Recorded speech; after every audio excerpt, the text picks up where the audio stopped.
My name is Liz Krieg. Yeah, also known as Liz Fair. Her music's great, in case you don't know who she is. So I'm going to tell you a little bit about who I am and how I came to be here. So I am white. I'm of German, Irish, and Scottish descent. On my mother's side, I've got my Dorothy and Peter Williamson, and we have been on unceded Coast territory for around 120 years. And on my father's side, we're German and Irish, and we've been on Potawatomi territory for around 200 years. These are my parents in their 80s glory with myself in my dad's arms. And I was born in the States, and we moved around a lot. And I haven't yet mapped out whose territory I've lived on, because we've moved over 18 times before I was 8 years old. But then we moved to Katsi territory in the 80s. So that's a bit about my background.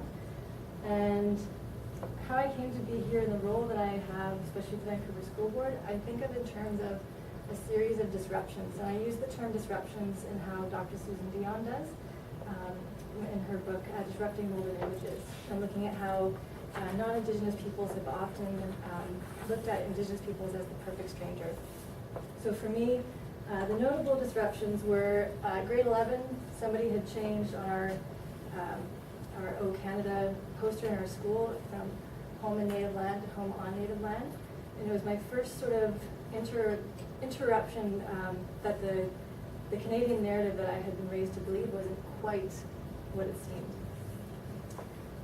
Then actually, and I didn't include you, Paige, but I took a course with Paige back in the day in my undergrad, and the work that she was doing at the time actually led me to work for the Union of BC Indian Chiefs on a project called Our Homes Are Bleeding, and it's a digital collection based off of the McKenna McBride Commission, which happened in BC between 1913 and 1916.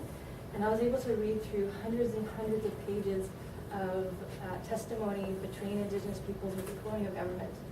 And I was floored and shocked because it was completely evident what the colonial government's agenda was, which was land appropriation, resource extraction, and ensuring that Indigenous peoples were completely removed from their land by reserves and residential schools. So I was one of those people in Paige's classes saying, why did I not learn any of this in high school? Why did I not learn any of these things? And so that led me to do my master's. And I looked at how colonial ideologies of land are perpetuated through social studies education. Then I figured I should probably become a teacher.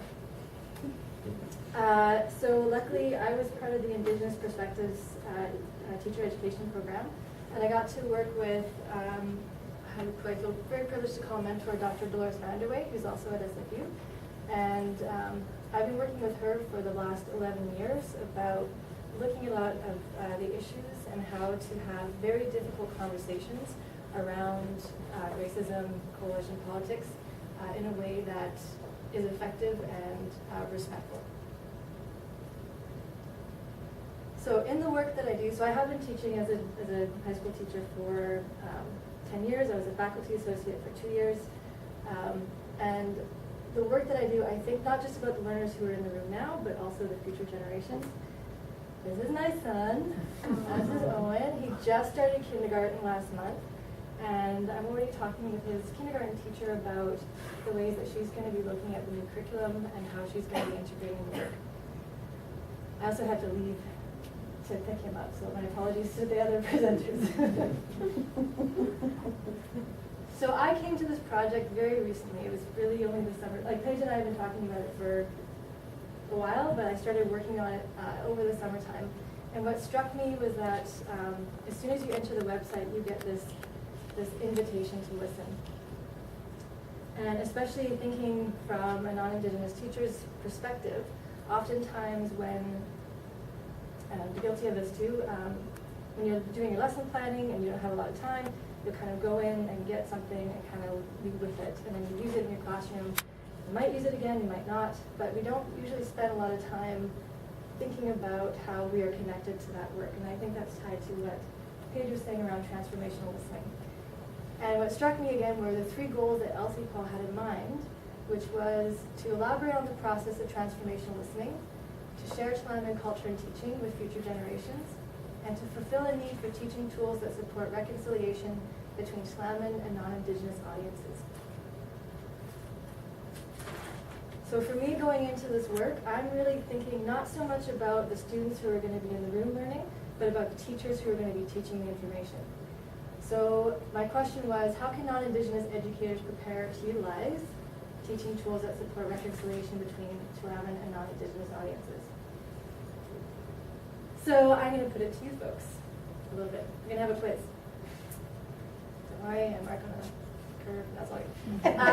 Just with the person next to you, you can do it in your own head too. We're just going to go through some of the questions that I have been thinking about as a teacher, especially going into creating a teacher tool for people to use in their classrooms. So, what do non-Indigenous educators cite as barriers to bringing forward Indigenous knowledges in their classrooms? Is it A, fear of misrepresenting the knowledge? B, fear of appropriating the knowledge? C, fear of perpetuating racism and bias? D, fear of backlash, resistance from non-Indigenous students and parents? E, lack of resources? Or F, all of the above?